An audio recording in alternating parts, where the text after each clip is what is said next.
MACD is one of those indicators that looks great on paper. It's simple, colorful, and feels like it should give you perfect entry and exit points. But in live trading, it is not that straightforward. So here's what traders consistently misunderstand about MACD, what its limitations are, and the context that most people completely ignore. Hi, I'm Lance Brightstein, 8-figure P&L per year trader with over $100 million in verified profits and mentor to the world's top traders. Let's start with what MACD actually is in plain English. MACD stands for Moving Average Convergence Divergence. That sounds complicated, and well, it turns out that MACD is indeed pretty complicated. So let me try to explain what it really means. Think about price like a runner on a track. Sometimes the runner is speeding up, sometimes the runner is slowing down. MACD is a tool that tries to measure how that runner's speed is changing. Is the stock speeding up or is it slowing down? To do that, MACD uses two moving averages of price. A fast moving average that reacts quickly to new prices and a slow moving average that reacts more slowly. By default, MACD uses 12-period and 26-period exponential moving averages, or EMAs. Exponential just means the most recent prices count more than older prices. So these lines react faster than simple moving averages. The 12-period EMA is the fast view. The 26-period EMA is the slow view. Got that? Now, the main MACD line is just this. The 12-period EMA minus the 26-period EMA. If the 12 EMA is above the 26 EMA, the MACD line is above zero. That tells you the short-term price is stronger than the longer-term price and the trend is tilted up. If the 12 EMA is below the 26 EMA, the MACD line is below zero. That tells you the short-term price is weaker than the longer-term price and the trend is tilted down or flat. That zero line you see is the baseline. If above it, the bulls have the short-term momentum. Below it, the bears do. Now let's talk about the second line, the signal line. The signal line is just a smoothed version of the MACD line. By default, it's a 9-period exponential moving average of the MACD line itself. Using the runner example, the MACD line is the change in the runner's speed. The signal line smooths those changes out over 9 periods. When the MACD line crosses above the signal line, it means the runner is now going faster than their recent average. When the MACD line crosses below the signal line, it means the runner is now going slower than their recent average. That's where those famous bullish crossover and bearish crossover phrases come from. Now what about the bars, the so-called histogram? Those bars are simply showing the distance between the MACD line and the signal line. If the MACD line is far above the signal line,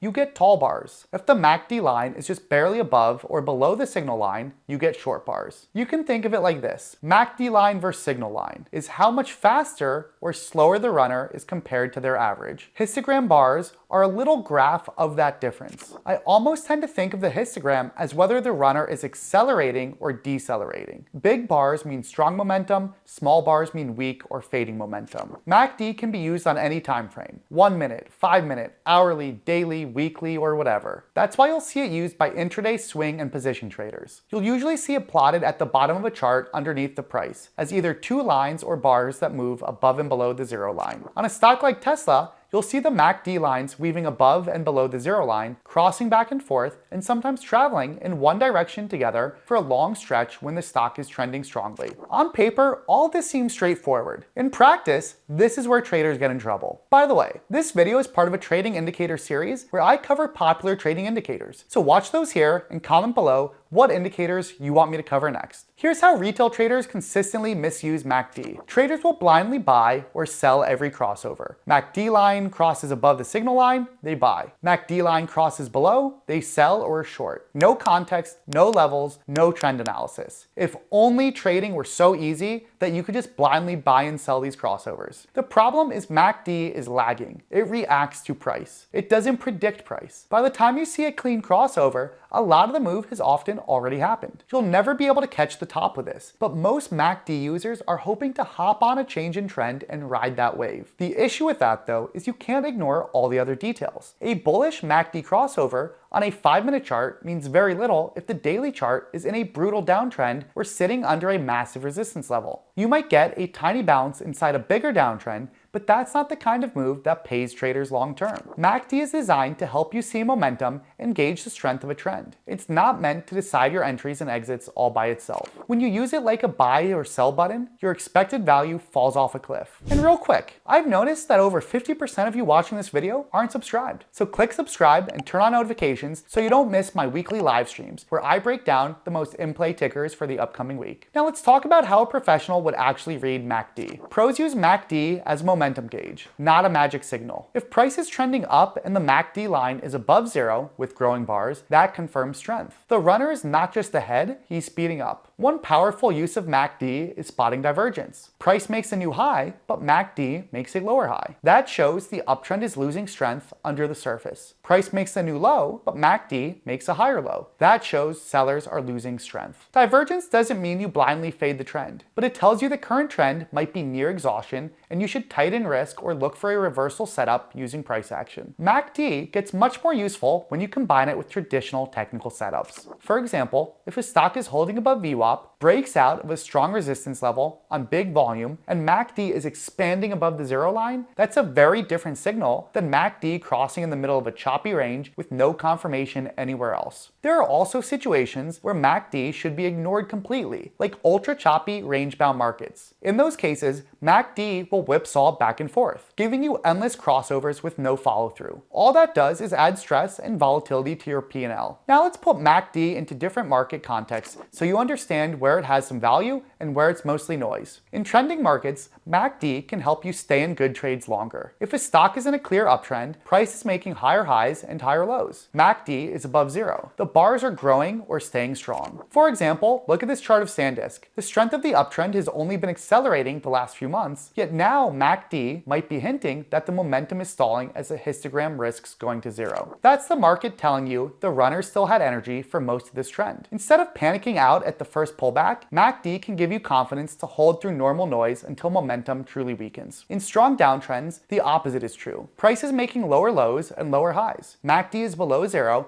and the bars stay strong on the downside. That can help you hold a short rather than covering too early on tiny bounces. Look how the MACD histogram has held negative ever since Bitcoin cracked lower on October 10th. Yes, the stock price had some bounces, but that change in trend of the moving averages highlighted the trend change going on under the surface. In range-bound, sideways markets, MACD behaves very differently. Price is stuck between support and resistance. There's no real direction. MACD lines cross over and under each other constantly around that zero line. Imagine blindly buying and selling the crossovers or histogram changes on this Tesla chart while it consolidates in no man's land. Every one of those crossovers looks like a potential signal, but none of them go anywhere. The indicator is just reflecting the chop. If you trade every crossover in a range, you're likely to churn your account with a ton of small losses and almost no meaningful wins. This is why context is everything. The right way to think about MACD is this. Use it to confirm the story the chart is already telling you. Use it to sense when a trend is strong or weakening. Use divergence as a clue, not a trigger. So now the most important question of all. Do I commonly use MACD in my trading? The truth is I often don't use it. Because it is a lagging indicator, I instead often prefer to be using price and more traditional technical analysis for my trading decisions. That being said, I do think MACD can be useful on some longer-term trend-following systems. If I were a betting man, I'd imagine some successful quant trading firms out there have found some systems that utilize MACD in it. Speaking of trading firms, consider joining my trading course that's used by multiple trading firms to train their traders. If you're serious about trading, the link is in the description below. Thanks for watching this video, and I'll see you in the next one.